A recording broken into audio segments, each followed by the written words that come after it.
Welcome to OverBoostBuilds. My name is Mush, and today I'll be revealing my new project. I have been secretly keeping this away, but now it's the time to reveal this project, and we'll continue rebuilding this car, and I'll post videos updating you guys about this build. This one, it will be kind of stock-ish. I don't want to go crazy like the LTO Touring, but I'll also be going crazy with the 700 horsepower Coupe S52 Turbo. So I'll be showing you the new build, and I'll also show you, it's also a new build, which is the S52 Turbo, 700 wheel horsepower, but it will be 1000 wheel horsepower by spring. Let's check it out.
What's going on, everyone? So after that intro and everything, so let's talk about the E30 Touring first. To begin with, I got the car from Netherlands, and it was shipped to me around October or beginning of November, but it did not ship from the port until like November 11th or something like that.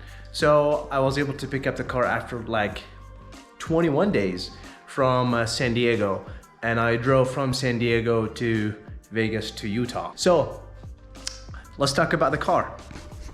I love this color. It's a 318i, and it was fully undercoated or removed all the rust and everything from underneath the car. I'll post some pictures.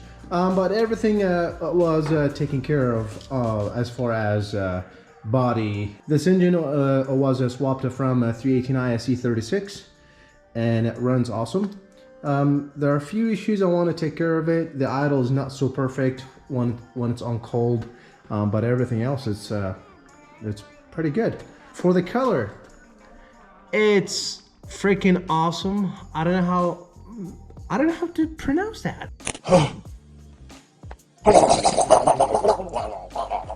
As far as the body, everything else, it's in good condition, except the clear coat is peeling on the roof. So I got to take care of this. They made an MTEC 2 spoiler. It's metal. It's kind of like they cut it and then they glued it on top of the original spoiler. There, they did a good job, so I have to make something good for this. It got the basket weaves, the Euro weaves, 15 inches, and I love that interior. That's the whole reason I bought the car. It's 5-speed manual, obviously. I hate that steering wheel. I have an MTEC 2 going in there. Crack-free dash. Few issues with the panels right there that needs to be taken care of. But everything else, the interior is mint. And the headliner is a bit sagging from the back.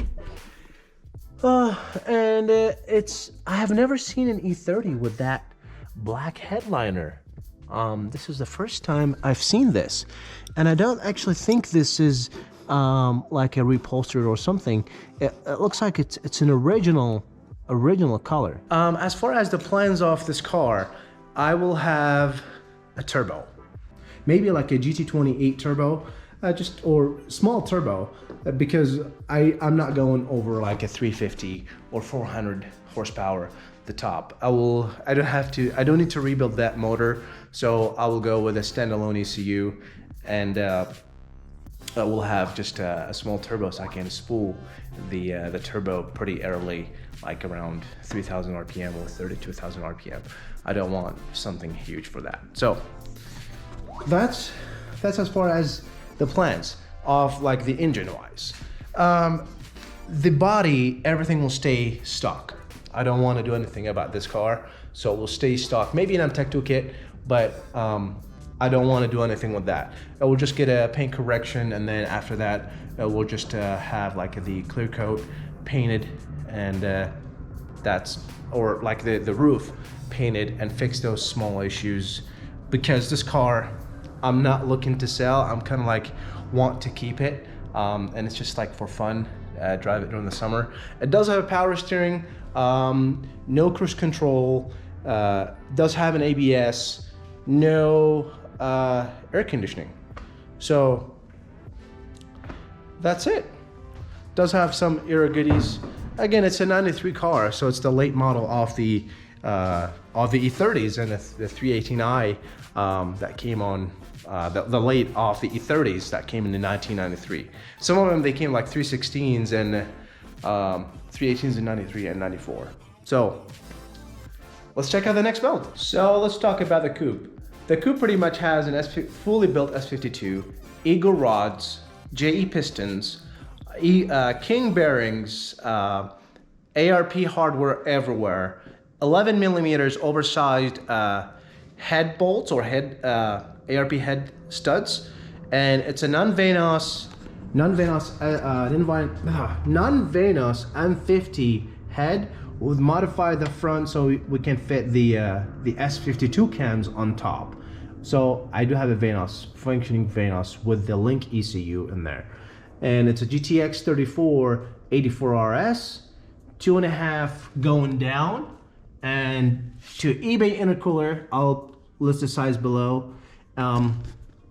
I don't want to tell you why I'm running eBay intercooler, because a lot of people over in Germany and Netherlands, they're running this size intercooler, and it's working up to 11 wheel horsepower, no issues. But if I'm having any issues down the road, then I will just replace it. But for right now, it's working for me. Why not just send it? Again, and it's coming down from the intercooler, goes to the tile blow-up valve, 3-inch, to the throttle body, and then to the M50 intake manifold. I have the exhaust. It's pretty much 3-inch going down below all the way to the muffler. And I don't have an oil catch can. This is just capped or blocked. And I have this breather cap, and it's working perfectly. I don't have any oil or anything. I will have the cover obviously back in there. These are stock coils going right there. I will have an R8 coils modified for my Link ECU. As far as a fuel, I have dual pumps in tank. I will show you that setup right now.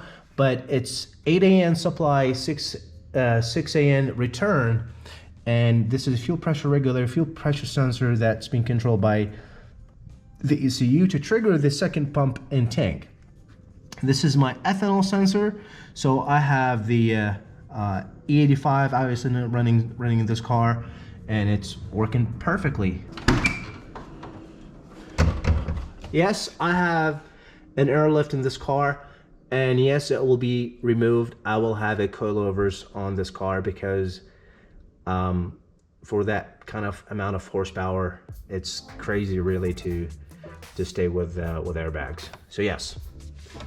Dual pumps, one triggered by the 320 LPH in tank, and the second one will be triggered by the ECU. So whenever there's a fuel pressure drop sensed by the fuel pressure sensor, the Link will trigger the second fuel pump, and that will compensate for everything. And that's it. So I have just the supplier from the tank, the return from the engine, and the return goes from the surge tank to the original, or to the fuel tank, the big tank underneath the car. And these are the 8 AN supply, and this is Aeromotive microglass 10 micron filter, because I'm running ethanol obviously. And the injectors I have, they are 1650 cc Bosch short injectors. And as far as the fuel rail, I'm not running Rally Road or anything like that. I'm just running eBay fuel rail. And I made these brackets for them.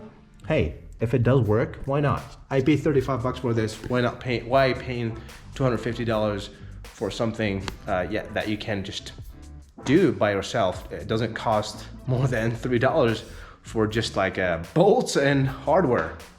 That's it for the engine and the turbo. For the transmission and the clutch, I'm running Sachs 765 pressure plate with 6-puck PPF clutch disc and an RHD flywheel. I think it's like 7 pounds or 7.5 pounds. It's pretty light.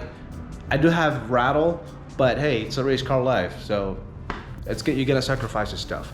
I currently have ZF 5-speed transmission with ARP shifter. Everything else to the back still stock. Still the E36 328 or M3 drive shaft. The Link stuff in there. This is a BTI gauge that runs with the Link ECU, and it's awesome. I love this thing. This you can see and monitor too much or too many stuff actually at the same time. So I really love this piece of technology because I can monitor every single piece I want. You can check their website for more details, but I don't think the Link already has this gauge, or the BTI has this gauge or display ready for Link. I had to speak to a few people, and JR, my tuner, the awesome guy, he was able to hook me up. I will list his channel as well in the description so you can check his builds and his tunes. He's pretty awesome guy. So yeah, he was able to hook me up and help me with that BTI display, and it's a pretty awesome technology. I love it. Everything else pretty much it's stock, everything.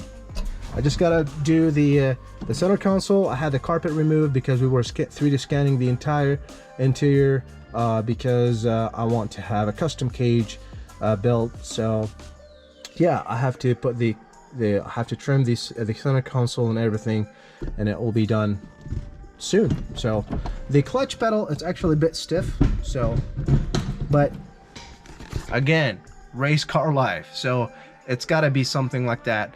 But if I blow that ZF with my 1000 horsepower goal by spring, then I will go with either DCT or swap to 420G or maybe an E90 6-speed. We'll see how it goes. I have a friend who's testing right now the E90 6-speed transmission. Hopefully he can make that power. If all good, I'll just get that in there, because the clutch pedal, it feels so stock and feels so good even with the dual clutch. If you want to know anything about the coupe or the touring or the other red touring, please let me know in the comments below, and I'll be happy to help. I'll be happy to answer your questions, and I will see you guys next time.